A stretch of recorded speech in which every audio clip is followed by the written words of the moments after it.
Part 1. The Night Shift. Mia had always hated night shifts, but bills didn't pay themselves. She worked as a cleaner in an old residential building on the edge of the city, tall, gray, and forgotten, like a relic from another era. The hallways smelled of dust and wet concrete, and the flickering lights buzzed like sick insects.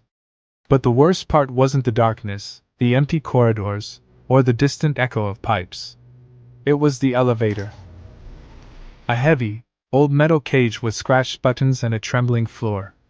Tenants swore it had a mind of its own, sometimes stopping on random floors, sometimes refusing to move, sometimes opening with no one inside but the faint smell of burnt wires.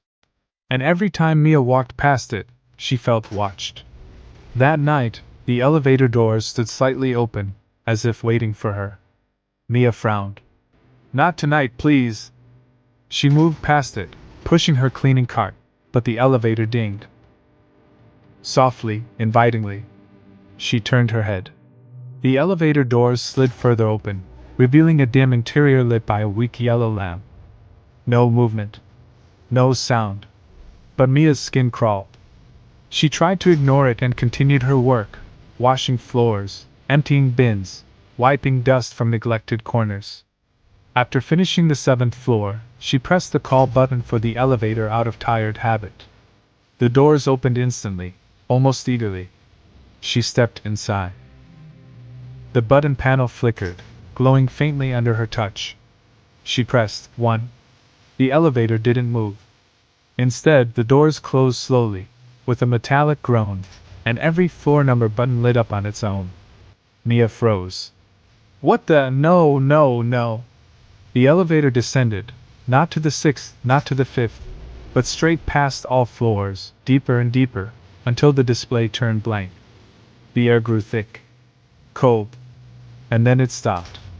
The doors slid open. The hallway outside was completely unfamiliar, long, narrow, and made of old cracked tiles. No apartment numbers. No windows. No lights except a sickly green glow pulsing from somewhere far away. Mia's breath hitched. This isn't possible." She pressed the closed door button repeatedly, but nothing happened. The elevator refused to obey. Then she heard it. Footsteps. Slow, dragging, heavy. Coming closer. Her throat tightened. She pressed every button on the panel, hitting them with shaking hands, but the elevator did not respond. The footsteps stopped. Right behind the corner. Silence. Then a whisper, impossibly close. "You finally came." Mia stumbled backward into the elevator, smashing the buttons again. Suddenly the doors snapped shut, the light flickered violently, and the elevator shot upward with a force that knocked her off her feet. Part 1 ends. Part 2, the missing floor. Breathing heavily, Mia stared at the numbers as they blinked. 2, 3, 4, 5. Everything seemed normal, until the elevator unexpectedly stopped at a floor that didn't exist. Floor 9B. Mia's heart dropped. There is no 9B in this building. The doors opened. The hallway ahead was identical to the others, but wrong. The walls were lined with old wallpaper peeling like dead skin, and a faint smell of mold hung in the air. A child's laughter echoed faintly down the corridor, followed by the creaking of a tricycle wheel. Mia's breath came faster. "No, no, I'm not stepping out." She tried to press the 1 button.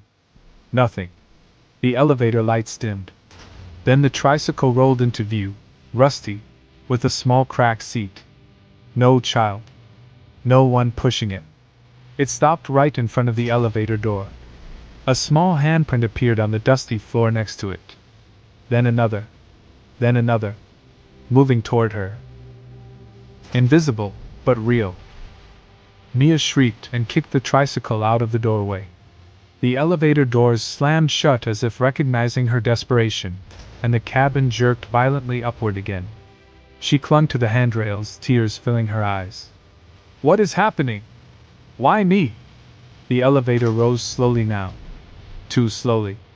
Each passing second felt like hours. Finally, it stopped again. This time at floor 3. Her heart almost stopped. This was real. This floor existed. She ran out into the hallway, gasping for breath.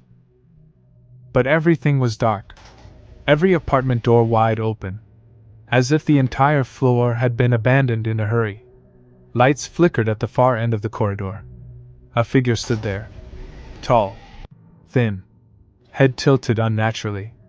Then it began walking toward her. Mia ran back to the elevator, slamming into the doors, pressing the call button desperately. The elevator dinged, slow, almost tired, and opened. She rushed inside, turned around.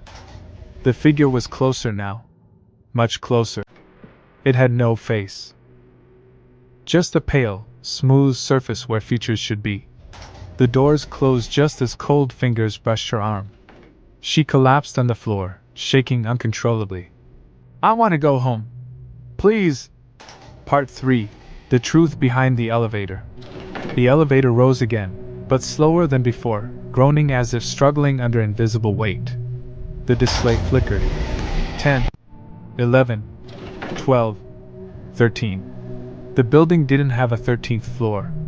The doors opened. The hallway was perfectly clean. White walls. Bright light. Silent air. Too clean. Too empty. Too staged. Mia stepped out, unable to control her trembling legs. Her footsteps echoed unnaturally loudly. Then she saw it. A row of Polaroid photos taped to the wall. Each one showing a different person standing inside the same elevator. Old men. Young women. Teenagers. A mother holding a baby. All of them looking terrified. The last photo was fresh. Still developing. It was a picture of Mia. Taken from inside the elevator, seconds ago. Her heart stopped. Behind her, the elevator doors slid shut on their own. The lights went out. A whisper moved through the darkness like wind. Everyone who enters must leave something behind. Mia backed away slowly, but the floor behind her collapsed into pitch black void. The hallway distorted, stretching like melting wax. A shadow rose from the darkness, tall, faceless, the same creature from floor 3. It spoke without a mouth. Your turn.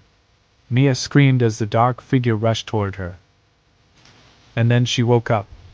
Lying on the floor of the Real elevator, on the real 7th floor. Sweaty. Shaking. Breathing hard. The doors were open. Tenants walked past, staring at her as if she'd simply fainted. Mia? Are you okay? The building manager rushed over. She looked at him, voice trembling. How long was I out? 2 minutes, he said. You pressed the alarm. The elevator brought you back up. Mia stared inside the elevator. Everything looked normal. Calm. Safe. Except for one thing. On the floor, next to her cleaning cart, lay a single Polaroid photo. A picture of her standing inside the elevator, taken from the corner of the ceiling. She had never noticed a camera there before. Epilogue: The last ride. Mia quit the same night. But the next person who took her shift reported hearing strange noises in the elevator shaft. Whispers. Footsteps. And one morning, the elevator opened on the 5th floor by itself. Inside was a tricycle. Rusty.